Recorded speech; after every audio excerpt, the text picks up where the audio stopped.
بسم اللہ الرحمن الرحیم۔ شروع اللہ کے نام سے جو بڑا مہربان نہایت رحم والا ہے۔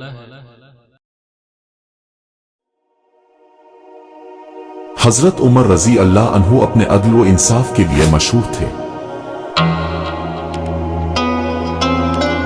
ایک دن ایک آدمی ان کے پاس آیا اور شکایت کی کہ اس کا پڑوسی اس کی زمین پر قبضہ کر رہا ہے۔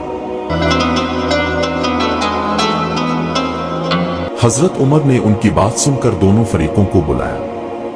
جب انہوں نے دیکھا کہ پڑوسی سچ کہہ رہا ہے تو انہوں نے اس کے حق میں فیصلہ دیا۔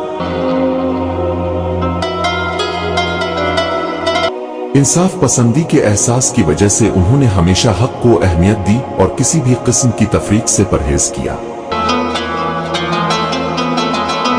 ایک دفعہ ایک آدمی نے چوری کی۔ حضرت عمر رضی اللہ عنہ نے اس کے ساتھ خیانت کی اور اس کے ہاتھ کاٹنے کا حکم دیا۔ لیکن جب اس نے دیکھا کہ اس شخص کے چہرے پر توبہ کے آنسو ہیں تو اس نے اس کی سزا معاف کر دی۔ انہوں نے اسے زندگی میں صحیح راستے پر چلنے کا موقع دیا اور کہا کہ اللہ توبہ کرنے والوں کو معاف کرتا ہے۔ ایک دفعہ حضرت عمر رات کے وقت شہر میں تشریف فرما تھے۔ اس نے دیکھا کہ ایک عورت اپنے بچوں کو بھوکا سونے کی کوشش کر رہی ہے۔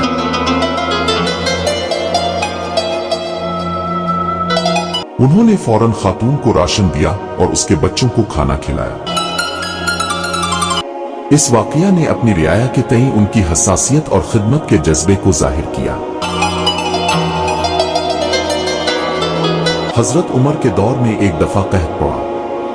اس نے خود سختیاں برداشت کی اور کہا کہ جب تک ان کے لوگ بھوکے رہیں گے وہ بھی بھوکے رہیں گے۔ انہوں نے ایک مثال قائم کی کہ لیڈر کو ہمیشہ اپنی رعایا کے ساتھ کھڑا ہونا چاہیے۔ ایک دفعہ خلیفہ عمر کو خزانے میں بہت سا مال ملا۔ اس نے اسے غریبوں اور ضرورت مندوں میں تقسیم کیا۔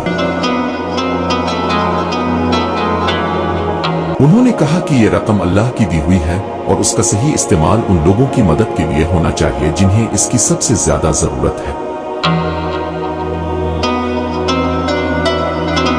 ایک دفعہ ایک کسان نے شکایت کی کہ ایک امیر آدمی اس کی زمین چھین رہا ہے۔ حضرت عمر نے فوری کارروائی کی اور امیر کو بلایا اور اس کی غلطی کی سزا دی۔ انہوں نے ہمیشہ کمزور اور غریب لوگوں کا ساتھ دیا اور انہیں انصاف فراہم کیا۔ ایک دن حضرت عمر نے دیکھا کہ ایک بیوہ اپنے بچوں کی پرورش میں مشکل سے دوچار ہے۔ اس نے فوراً سرکاری خزانے سے اس کی مدد کی اور کہا کہ اسلام ہمیں غریبوں اور مسکینوں کی مدد کا حکم دیتا ہے۔ حضرت عمر کو ایک دفعہ ان کے دشمنوں نے قید کر لیا۔ جب وہ آزاد ہوا تو اس نے اپنے دشمنوں کو معاف کر دیا اور انہیں انسانیت کا درس دیا۔ انہوں نے کہا کہ معاف کرنا سچے مسلمان کا فرض ہے۔ ایک دن حضرت عمر نے دیکھا کہ ایک مزدور محنت مزدوری کر رہا ہے لیکن اس کی حالت بہت خراب تھی۔ انہوں نے اس کی مدد کی اور کہا کہ محنت کرنے والوں کو ہمیشہ عزت اور حمایت ملنی چاہیے۔ حضرت عمر کے پاس ایک معاملہ آیا کہ ایک امیر آدمی نے ایک غریب کا حق چھین لیا۔ حضرت عمر نے بلا تفریق انصاف کیا اور امیر کو اس کی غلطی کا احساس دلایا۔ انہوں نے ثابت کیا کہ انصاف سب کے لیے برابر ہے چاہے وہ امیر ہو یا غریب۔